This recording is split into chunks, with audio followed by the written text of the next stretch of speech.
আমরাই পৌঁছে দিব যে আল্লাহ পাকের বান্দারা সেই রোজার এত দাম, রোজার এত সম্মান, লাভ স্টুডিও প্রিমিয়ার পাই কিন্তু লাভ ইন্টারা ভালোবাসলে সেই ভালোবাসা পাওয়া যায়।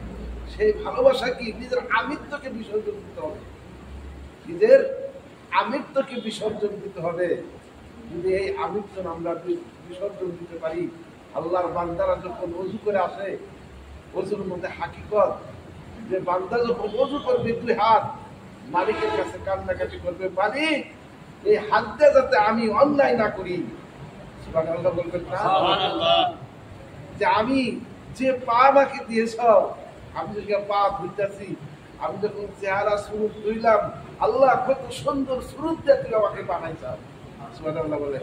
আল্লাহ কোরআনে বলেন, লাকাদ খালাকনাল ইনসানা ফি আহসানি তাকবীর।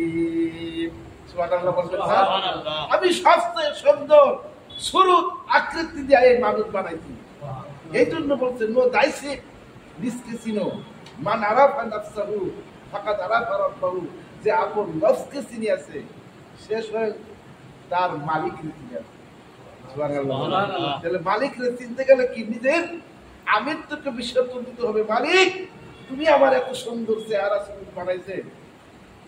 এই রে দুনিয়ার মানুষ, দুনিয়ার কত জায়গায় ঘুরি আমরা আল্লাহকে পাওয়ার জন্য, মক্কা মদিনা যাই, কিন্তু একবার এই আপনার মতন লোক, ওই ভাইয়ের মতন লোক কি ওই একটা ওই তারাশার মধ্যে পাইবেন ওই রাস্তা? জীবনও পাইবেন না এরকম লোক। এই জন্য বলছে যে এত মানুষ ব্যর্থ যে আবার তোমাকে তুমি চিনো। তোমারে যখন চিনবা, তোমার এই পা দিয়ে অন্যায় কাজ করতে পারবে না। তোমাকে যখন চিনবা, এই হাত দিয়ে অন্যায় কাজ করতে পারবে না। তোমাকে যখন চিনবা, এই মুখ দিয়ে তুমি মিছা কথা বলতে পারবে না। ওরে আল্লাহর বান্দা, ওই মালিককে তো ভয় করতে হবে, যে মালিকের কাছে আমাদের যাইতে হবে। আল্লাহ পাক বলেন, ইন্নাল্লাহা ইউহিব্বুল মুহসিনিন। আমি কোন বান্দার সাথে থাকি? যার পা থেকে মাথা পর্যন্ত পবিত্র, ওই মুহসিন বান্দার সাথে আমি সবসময় বিরাজমান থাকি। তাহলে আল্লাহর বান্দারা, রোজা আমাদেরকে কি শিক্ষা দিলেন? রোজা মানে কি আত্মাকে শুদ্ধি করা, আত্মাকে পবিত্র করা। যে এই আত্মা যদি পবিত্র হয়ে যায়, এক টুকরা গোশ আছে, এই গোশের নাম কি? কলব। সুবহানাল্লাহ বলেন। আপনার মাঝেই তো দেয়া দিছে। এই কলবটা যার পরিষ্কার আছে, এই গোশটা যার পরিষ্কার আছে, তার পুরা দেহটাই পবিত্র হয়ে যায়। যখন বান্দা গুনাহ করে, যখন বান্দা গুনাহ করে, একটা দাগ ওই কলবের মধ্যে পড়ে যায়, তখন তার আর নামাজ রোজা কোনো কিছু ভালো লাগে না। এই জন্য আল্লাহর বান্দারা, আল্লাহ পাক বলেন, ইদা জাআকাল মুনাফিকিনা ফিদ-দারকি আসফালি মিনান নার। যে ব্যক্তি মুনাফিকগিরি করলো, ওর রোজা আমার দরকার নাই। যে গীবত করলো, ওর রোজা আমার দরকার নাই।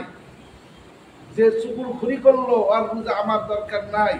যে মানুষকে কষ্ট দিল, ওর রোজা আমার দরকার নাই।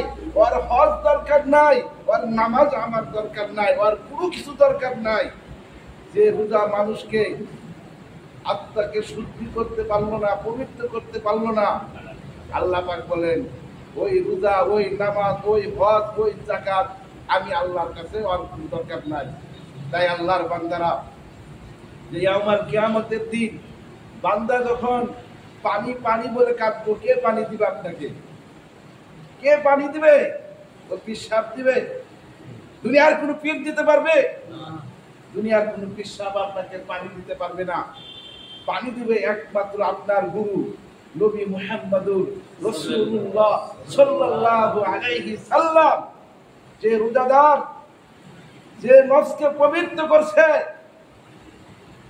যে মানুষকে কষ্ট দেয় নাই, আল্লাহর রাসূল বলছেন ওই নাভির নিচের অঙ্গ যে পবিত্র রাখছে, যে জিহ্বা পবিত্র রাখছে, আমি নবীজি ওয়াদা দিলাম ইয়াউমাল কিয়ামতের দিন আমার নিজ হাতে তাকে হাউজে